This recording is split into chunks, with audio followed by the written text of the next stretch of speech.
Varicose veins కి సరైన చికిత్స కోసం సంప్రదించండి ఎవిస్ హాస్పిటల్. నమస్కారం. విష్ణు పురాణం 24వ భాగంలోకి వచ్చాం. కృష్ణుడు మధురానగరం చేరాడు. అక్కడ ధనుర్యాగాని కోసం మంత్రపూతంగా చేయబడి ఉన్నటువంటి ఉంచబడిన ధనుస్సుని విరగొట్టి యథాశక్తి దానికి అడ్డం వచ్చిన వాళ్ళందరినీ చావగొట్టాడు. ఈ విషయాన్ని తెలుసుకున్న కంసుడు ఏం చేశాడో చూద్దాం. కంసుడు ఈ విషయం ఎప్పుడైతే తెలుసుకున్నాడో రోషభీషణాకారుడై మల్లయుద్ధ వీరులైన చాణూర ముష్టికులు ఇద్దరిని రప్పించి వాళ్ళకి నూతన అంబరాలు ఆభరణాలు ఇచ్చి ఈ రామకృష్ణల్ని ఎదిరించండి, వేరువేరుగా అయినా సరే కుమ్మక్కైనా సరే ఎలాగైనా నా పగవారిని రూపుమాపి నా మనోవ్యాధిని పోగొట్టండి, ఇలా చేస్తే కనుక రేపొద్దున సిరి సంపదలన్నింటికీ మీ ప్రాపే కాపు అని చెప్పాడనమాట. రేపు ఉదయమందు మీ మల్లుడితోటి రంగమధ్యంలో ఉండి ఆ పిల్లలిద్దరినీ రూపుమాపండి అన్నాడు. కువలయాపీఠం అనే మదగజం ఒకటి ఉంది మన దగ్గర, దానిని మావిటివాడు తీసుకొచ్చి వాడిని రప్పించి ఈ సభాభవనం ముఖద్వారం దగ్గర ఉంచండి. ఈ బలరామకృష్ణులు ఇద్దరు ద్వారాన్ని సమీపించగానే ఏనుగుతోటి వాళ్ళిద్దరిని తొక్కించండి. ఎందుకైనా మంచిది, మన సైన్యాన్ని తీసుకొచ్చే సైన్యాధిపతులని సిద్ధంగా ఉండాలని చెప్పండి అని పంపించాడు. తెల్లవారగానే స్నానము రాచముస్తాబు అయ్యి రంగ సమీపాన ఉన్నటువంటి ఒక పెద్ద మంచం, ఉత్తుంగంగా ఉన్న పెద్ద మంచం మీద కూర్చున్నాడట. ముందు వెనక పక్కలా ఉండవలసిన చుట్టాలు, ఉద్యోగులు, మిత్రులు ఆసీనులుగా ఉన్నారు. పౌరకాంతలంతా ఈయన గారి ఈ కంసుడి యొక్క వైభవాన్ని చూస్తూ బంగారు మేడల నుంచి ముచ్చటగా కబుర్లు చెప్పుకుంటున్నట్ట.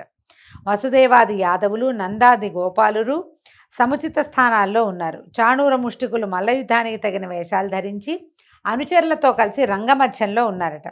కువలయాపీడంతో మావటివాడు వాకిట్లో సిద్ధంగా ఉన్నాడు. ముఖద్వారం దగ్గర చతురంగ బలం నలుదిక్కులా మోహరించి ఉంది.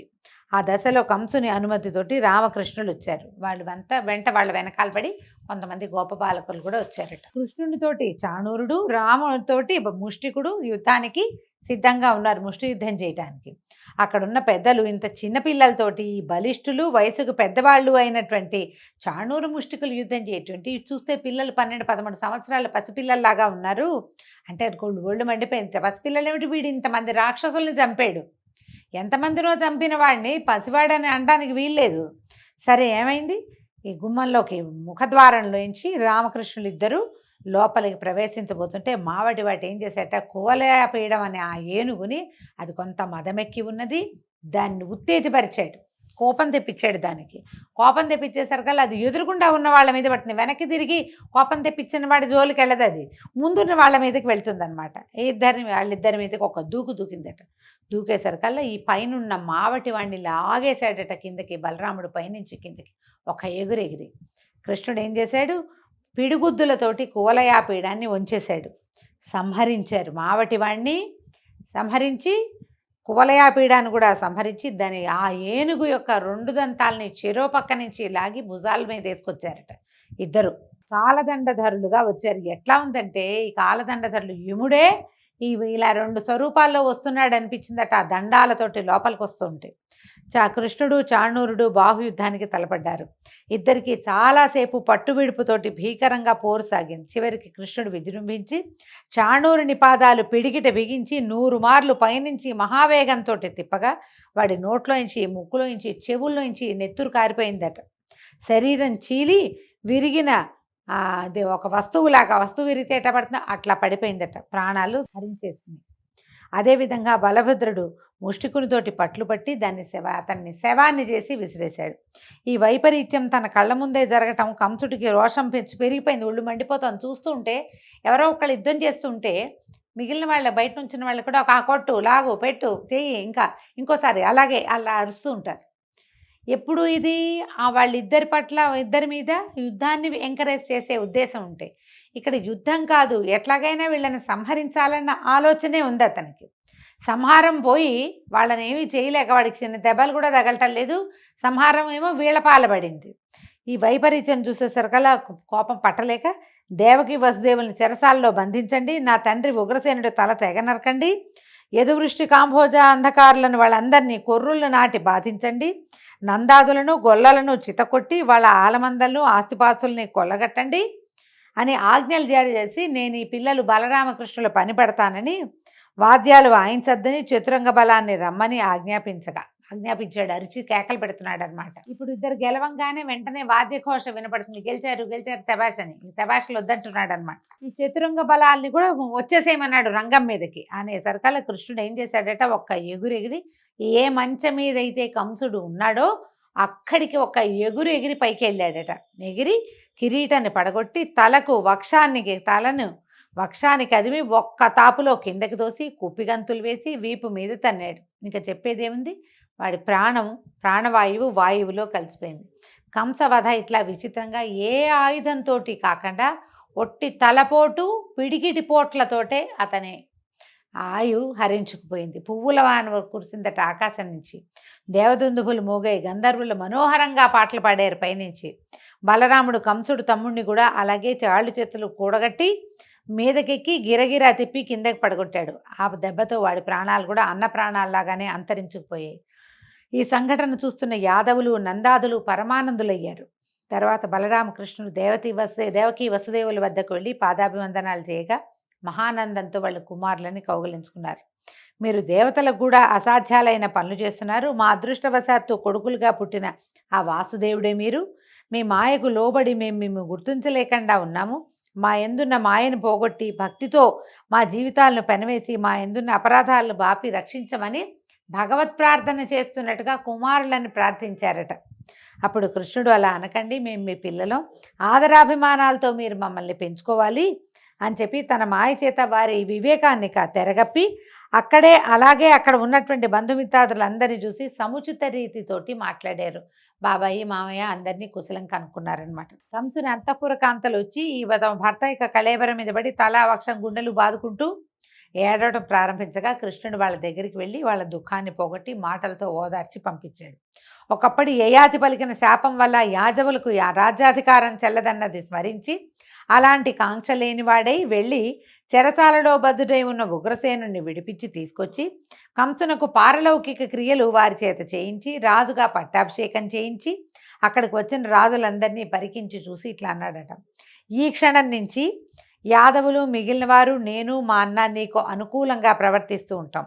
ఏలాంటి నెదురు బెదురు లేక పరిపాలన సాగిస్తూ ఉండని ఉగ్రసేనుడికి ధైర్యం కలిగించి వాయువుని ఆహ్వానించాడట. ఇంద్రుడి వద్దకు వెళ్ళి నేను ఇమ్మన్నానని చెప్పి సుధర్మను అడిగి తీసుకురా అని అడగంగానే వాయుదేవుడట అమరావతికి వెళ్ళి సుధర్మని తీసుకొచ్చాడు. సుధర్మ అంటే దేవసభట. సుధర్మని తీసుకొచ్చాడట. ఉగ్రసేనుడు ఆ సభ మధ్య పీఠాన కూర్చుని ఈ సుధర్మ అనే దేవసభని భూలోకానికి మన ద్వారకా అనకూడదు మధురా నగరానికి తీసుకొస్తే ఇక్కడ ఈ ఉగ్రసేనుడు ఆ సుధర్మలో కూర్చునే పాలన చేసేవాడట. ఈ విధంగా కృష్ణలీల చెప్పగా విన్నటువంటి మైత్రేయుడు మహాత్మా శ్రీకృష్ణుని బాల్యలీలలు విని పరమానంద భరితుడయ్యాను. ఆ అవతార పురుషుని తర్వాతి వృత్తాంతము అలాగే బలభద్రుని చరిత్ర కూడా వర్ణించి వివరంగా చెప్పమని మైత్రేయుడు అడిగేసరికల్లా పరాశర మహర్షి ఇట్లా చెప్తున్నారు. ఇలా ఉగ్రసేనుని యాదవరాజుగా పట్టాభిషిక్తుని చేసి అతని చేత నానా యజ్ఞాలు ఎన్నో రకాల యజ్ఞాలు చేయించి అన్నదమ్ములిద్దరూ విద్యార్థులై అవంతిపురానికి వెళ్ళి వేదశాస్త్ర పారంగతుడైన సాందీపుడు అని కూడా అంటారు, ఆయనకి శిష్యులయ్యారట. తర్వాత కొంచెం పెద్దవాళ్ళు అయ్యాక మామూలుగా 8వ ఏటే గురువాశ్రమాలకు వెళ్ళిపోతారు. కానీ వీళ్ళు 12-13 సంవత్సరాలు వచ్చేదాకా ఇక్కడే ఉన్నారు. అప్పుడు పంపించారు చదువుకి. పంపించేసరికల్లా అక్కడికి వెళ్ళి 64 విద్యలు 64 దినాలలో నేర్చుకున్నారట. గురువు అబ్బురపాటుతో చూసేట, అయ్యో ఏమిటిది భగవద్విలాసం, ఎట్లా వచ్చింది వీళ్ళకి.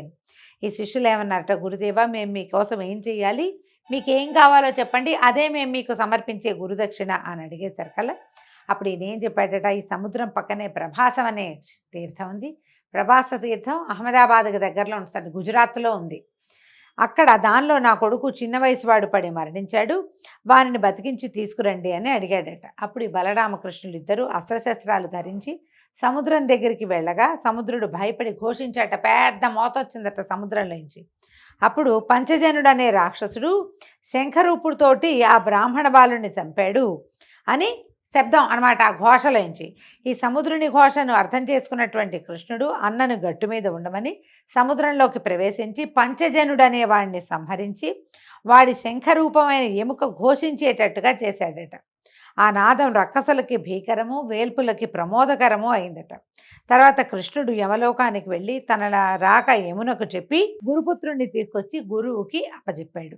తదుపరి అన్నదమ్ములు గురువుకి నమస్కరించి సెలవు తీసుకుని మథురా నగరానికి వెళ్ళిపోయారట. అంత జరాసంధుడికి కంసవధ గురించి తెలుసు ఆల్రెడీ. జరాసంధుని కూతుళ్ళు ఇద్దరు కంసుని యొక్క భార్యలుగా ఉన్నారు. ఆయన భార్యలుగా అస్థి ప్రాస్తి అనేవాళ్ళు ఆయన సొంత కూతుళ్ళు అనమాట. కృష్ణుడి వల్ల వాళ్ళకి వైధవ్యాన్ని, ఆయన కోపం వచ్చింది, కృష్ణుడి వల్లే వాళ్ళకి వైధవ్యం వచ్చింది, వాడి సంగతి చెప్పాలనుకున్నాడు. 23 అక్షౌహిణుల బలంతో మధుర మీదకి దండెత్తి వచ్చాడట. చాలా పెద్దదండి 23 అక్షౌహిణులు అంటే భారత యుద్ధం కంటే పెద్దది యుద్ధం అనమాట. రామకృష్ణులకి వీళ్ళకి సైన్యం తక్కువ ఉంది మధురా నగరంలో. వీళ్ళు తక్కువ సైన్యంతో ఎదిరించారు. తగిన విల్లు, ఆయుధాలు, అమ్ములు ఏమీ లేవు వీళ్ళ దగ్గర. అయితే ఎప్పుడైతే ఈ ఆయుధాలు లేకుండా కృష్ణుడు యుద్ధరంగానికి వచ్చాడో ఆకాశం నుంచి అక్షయమైనటువంటి బాణాల అమ్ముల పొదులు, అక్షయ తూణీరాలంటారు, తీసిన కొద్దీ వస్తూనే ఉంటాయి, అయిపోవు అనమాట. శార్ంగమలే విల్లు, కౌమోదకి అనే గద కృష్ణుడి ముందు, తర్వాత బలిష్టమైన ముసలం అంటే రోకలి, హలం అంటే నాగలి, ఈ 2 బలరాముని ముందు పడ్డాయి. వాటిని ధరించి ఇద్దరు, ఈయనేమో ఇది భుజాన్ని వేసుకుని, రోకల్ని ఒక భుజాన్ని వేసుకుని, ముసలాన్ని రెండో చేత్తో పుచ్చుకుని బలరాముడు ఈ విల్లు, తర్వాత అక్షయ తూణీరాలు భుజానికి తగిలించుకుని ఇంకో చేత్తో గదని పట్టుకుని కృష్ణుడు యుద్ధానికి వెళ్ళారట. విపరీతంగా ధరించారు, దారుణంగా రణం సాగించారు. జరాసంధుడు ముందు వెనక చూడక రణరంగాన్ని విడిచి పారిపోయేటట్టుగా చేశాడు. ఈ విధంగా బలరాముడు 18 సార్లు మధురా నగరం మీద దండెత్తారు. ప్రతిసారి రామకృష్ణులతోటి చావు దెబ్బలు తినే పారిపోయారు. తర్వాత నారదుడు ప్రేరేపించగా కాలయవనుడనే యవన ప్రభు మధుర మీదకి దండెత్తి రావడాన్ని తెలుసుకుని ఈ కృష్ణుడు ఏమనుకున్నాడట ఆలోచించి, ఎవరికీ ప్రవేశ శక్యం కానట్టుగా ఒక నగరాన్ని కల్పించాలని సంకల్పించాడు. ఒక నగరాన్ని ఏర్పాటు చేసుకోవాలని. అది ఎక్కడ చేయాలనుకున్నాడు? సముద్రంలో చేయాలనుకున్నాడు. 100 యోజనాల వైశాల్యము, ప్రాకారము, అగడ్తలు, చక్కని పూతోటలు, కోనేళ్లు, లెక్కకు మిక్కిలిగా సుందర మందిరాలు కలిగినటువంటి నగరాన్ని ఏర్పరిచి సముద్రంలో దానికి ద్వారక అని పేరు పెట్టాడు. మధురలో ఉన్న వారందరినీ అక్కడికి పంపించి చతురంగ బలాలతో బలభద్రునే సంరక్షకుడుగా నియమించాడు. కాలయవనుడు గొప్ప సేనతో మధుర మీదకి దండెత్తొచ్చాడు. కృష్ణుడు బాగా ఆలోచించాడు ఎట్లా వీడిని చంపటం అని. అయితే ఏ ఆయుధము లేక రిక్తహస్తాలతోటి కాలయవనుని వద్దకు వెళ్ళి తన పేరు చెప్పి, నేను పరిగెత్తుకుంటూ పోతూనే ఉంటాను, చేతనైతే వెంట తగిలి పట్టుకొని పరిగెత్తాడట. పెట్టేసరికల్లా ఈ యవన రాజు పరిగెత్తుకుంటూ ఆయన వెనకాల వెళ్ళాడు. వెళ్ళేసరికి వెళ్ళగా ఒక కొండ గుహలోకి ప్రవేశించాడట కృష్ణమూర్తి. ఈ కాలయవనుడు కూడా అదే గుహలోకి ప్రవేశించాడు. ఆ గుహలో ఒక విశాలమైన వేదిక, దానిపై ముసుగు వేసుకుని పడుకున్నాడు ముచికుందుడనే ఒక రాజుగారు. ఆయన కొంతకాలం క్రితం దేవదానవులకి మధ్యలో జరిగిన యుద్ధంలో దేవతల పక్షాన ఉండి రాక్షసుల్ని చంపి దేవతల వల్ల 2 వరాలు పొందాడట. ఏమిటి? నాకు యుద్ధశ్రమ తీరే వరకు చాలా కాలం, యుగాలైనా సరే నిద్రపోవటం, నిద్రలో ఉండగా వచ్చి బలాత్కారంగా లేపిన వాళ్ళు ఎవరైతే వాళ్ళు తన దృష్టికి దొరికితే వాడు కాలిపోవాలి, వాడు సర్వనాశనం అయిపోవాలి, నన్ను నిద్ర లేపకూడదు. ఎవడు నా కంటి చూపుకి దొరుకుతాడో వాడి బూడిదయ్యేట్టుగా దేవతల దగ్గర నుంచి వరం పొందాడు. వరం పొందితే ఈయన ఏం చేశాడు? కృష్ణుడు ఆ గుహలలోకి పరిగెడుతూ ముచికుందుడి గృహలోకి ప్రవేశించి అదృశ్యమైపోయాడు.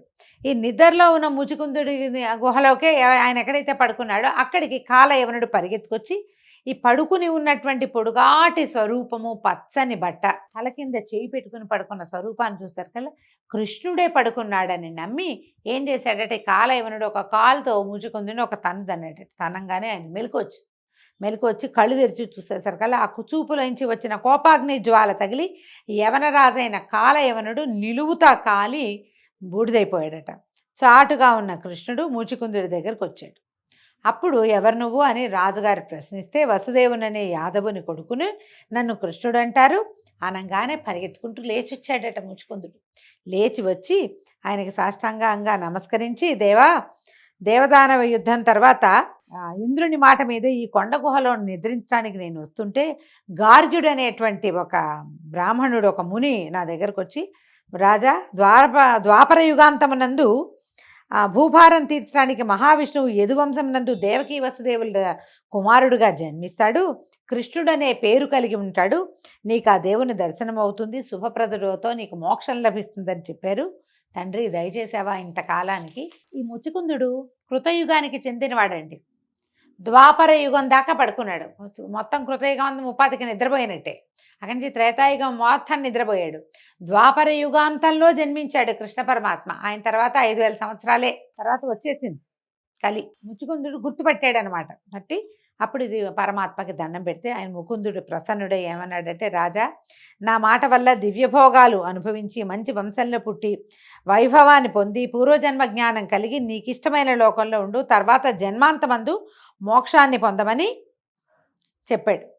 వరాలు ఇచ్చి బయటికి వెళ్ళిపోయాడు. ఇదండి హైదరాబాద్ చుట్టుపక్కల సమీపంలో ఉన్నటువంటి అనంతగిరి కొండల మీద జరిగింది. ఇక్కడ ఈయన ఏం చేశాడట, ఈ ముచుకుందుడు కృష్ణుని పాదాలు తన అర్ఘ్యపాత్రతోటి, తన దగ్గర ఉన్న పాత్రతో ఉన్న నీళ్లతోటి పాదాలు కడిగితే అదే ముచికుంద నది అయిందట. దాన్నే మూసీ నది అంటున్నాం. ఇప్పుడున్న మూసీ నది ఈ కాలం నాటిదనమాట. కృష్ణ పరమాత్మ పాదాలు కడగగా వచ్చిన నీరు, ఆయన పాదాల మీద నుంచి స్రవించిన నీరే మూసీ నదిగా మారింది. ఇది ఇక్కడే జరిగిందని దీనికి ఐతిహ్యంపు కథలు కూడా ఉన్నాయి, చారిత్రక ఆధారాలు కూడా కొన్ని 1-2 ఉన్నాయి. పెద్ద పాదాలు ఉన్నాయి ఆ గుహల్లో అని చెప్తారు. అయితే రాజుగారి బయటకు వచ్చి చూశాడు. ఈ ముచుకుందుడు బయటకు చూస్తే స్వల్పంగా ఉంది జనసమూహం, అందరూ పొట్టివాళ్ళుగా కనపడతారు. ఈయన కృతయుగం నాటివాడు కదా, అప్పుడు ఎంత పొడుగాటి వాళ్ళు, భూమి ఆకాశాలు పట్టకుండా ఉండేవాళ్ళు పొడుగ్గా. అమ్మో, ఈ కలియుగారంభం అయిపోయింది, ఈ స్వజనం వద్ద నేను ఉండలేను అని అసహించుకున్నాడట. ఇంత పొట్టి వాళ్ళతో ఎట్లా ఉంటామని గంధమాదన గిరికి పోయి తిరిగి తపశ్చర్యను ఆరంభించాడు. కృష్ణుడు శత్రువులను పరిమార్చి వాళ్ళ సంపదలన్నీ గ్రహించి తెచ్చి తాతకిచ్చేవాడట. ఈ విధంగా కృష్ణ సంరక్షణలో యాదవ వంశం ఆ అభివృద్ధి కలదై రాణించింది. ఒకనాడు ఇలా ఉండగా బలభద్రుడు కృష్ణునితోటి చెప్పి గోకులానికి వెళ్ళాడట. మధుర నుంచి గోకులానికి వెళ్ళాడు. యశోదానందరికి నమస్కరించి గోపాలుడు అందరినీ పలకరించి కానుకలిచ్చి గోపికలకేమో వస్త్రాలనిచ్చి ఆనందంగా విహరిస్తుండగా ఒకనాడు వరుణుడు వచ్చాడట.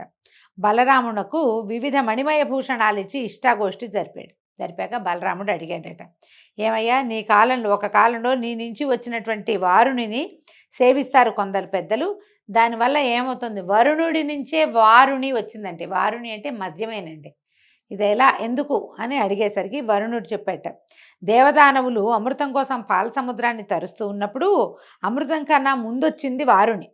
రోగాలను పోగొడుతుంది, బలవృద్ధిని కలిగిస్తుంది, ఆనందంగా విహరించేటట్టు చేస్తుంది. దాన్ని సేవిస్తూనే కదా దేవదానవులు పరమానందంగా కాలం గడుపుతున్నారు. సూర్యుని సేవించని వాళ్ళది ఒక బతుక, నువ్వు కూడా నేటి నుంచి సురాపానం చేస్తూ ఉండు అని చెప్పి ఈ వరుణుడు ఏం చేశాట, వారుని కలశాన్ని బృందావనంలో ఉన్నటువంటి ఒక చెట్టు తొర్రలో స్థాపించి వెళ్ళిపోయాడట. అయితే ఈ కలశంలోంచి వచ్చేటువంటి మద్యం యొక్క గంధము ఆ ప్రాంతానికి ఒక ప్రత్యేకమైన శోభను తెచ్చినట్టు, ఏదో గుమగుమలాడుతూ ఉంటుంది. మద్యం గుమగుమలాడుతుంటే నాకు తెలియదండి, దీంట్లో పురాణంలోనే అట్లా చెప్పబడింది. ఇప్పటి మద్యం ఈ కాలంలో ఉండేవి వేరు, ఆ కాలంది వేరే అయ్యి ఉంటుంది బహుశా. ఒకనాడు బలరాముడు తన వారితో ఆ ప్రాంతానికి తిరగడానికి రాగా ఆ మద్యం యొక్క గంధము నేను ఆకర్షించింది. ఏదో మంచి వాసన వస్తుంది, ఎక్కడ వస్తుంది ఈ వాసన అని వెతికితే ఈయనకి వేప చెట్టు త్వరలో కనపడినటువంటి వారుణి కలశాము కనపడిందట. అది వరుణుడు ఉంచిందేనని చెప్పి భావించి యమునా తీరంలో ఉన్న బృందావనంలో గోపికలతో కలిసి సవిలాసంగా మద్యపానం చేశారు.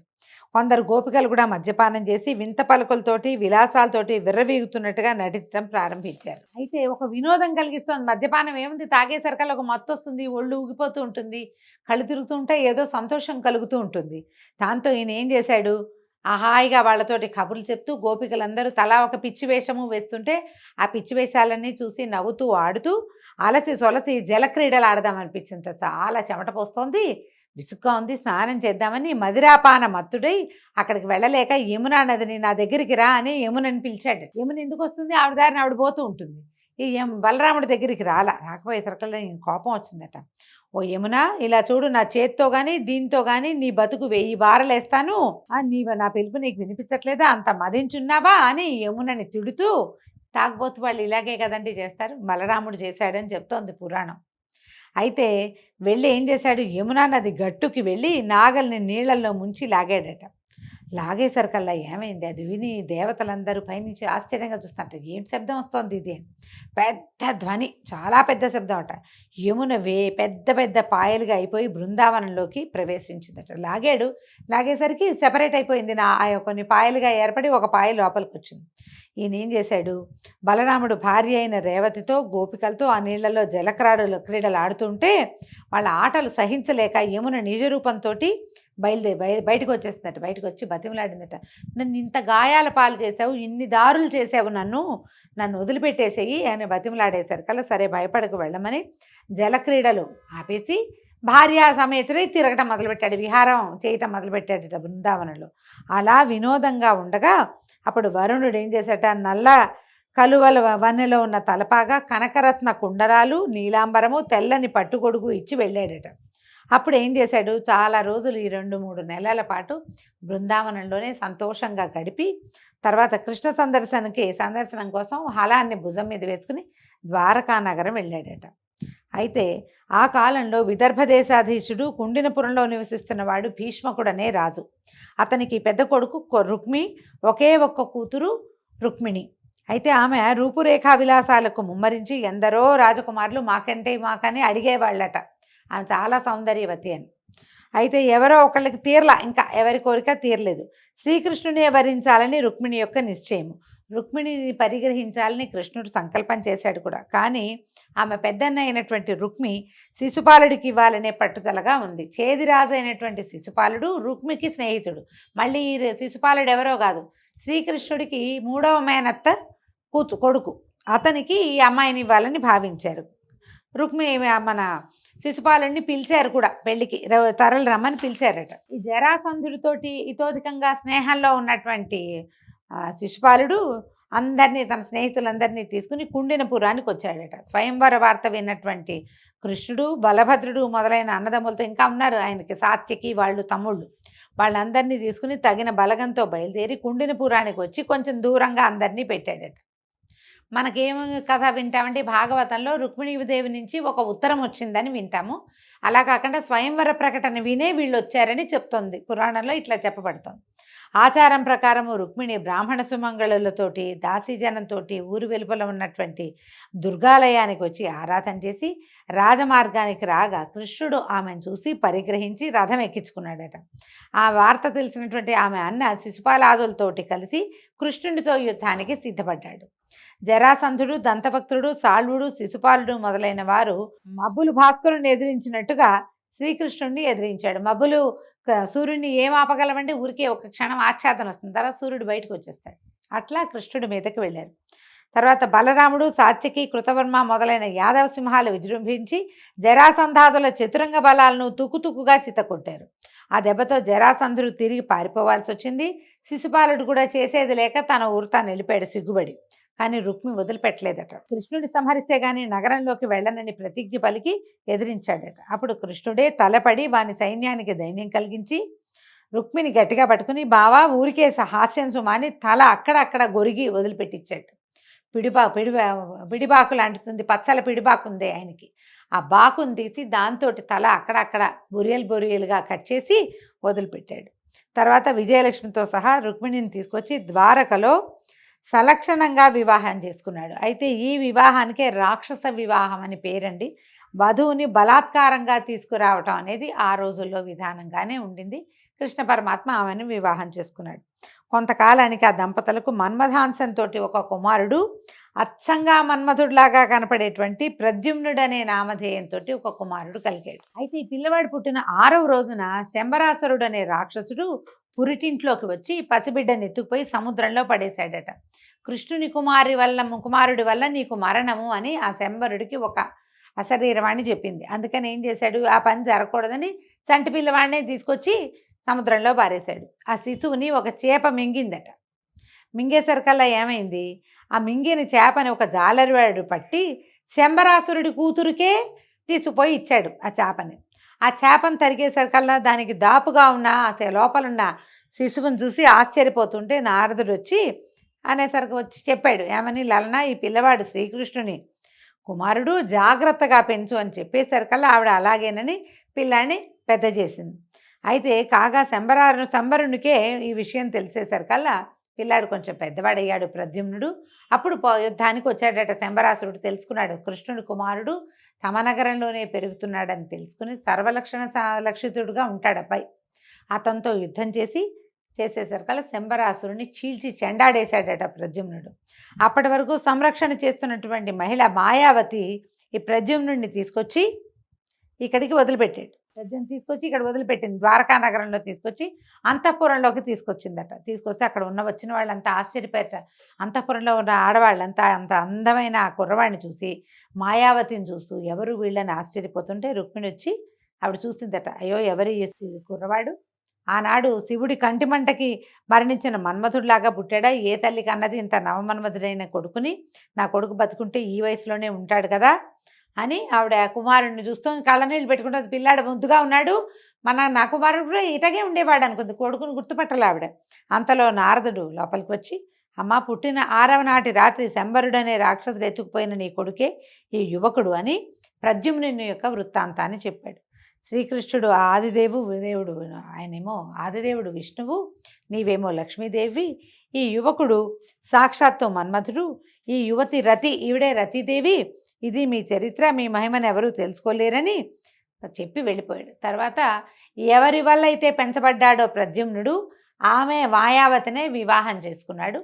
దీంతో ఈరోజు విష్ణు పురాణపు గాథలు పరిసమాప్తం అండి. రేపు ఉదయం మళ్ళీ తర్వాత గాథలో కలుసుకుందాము. నమస్కారం.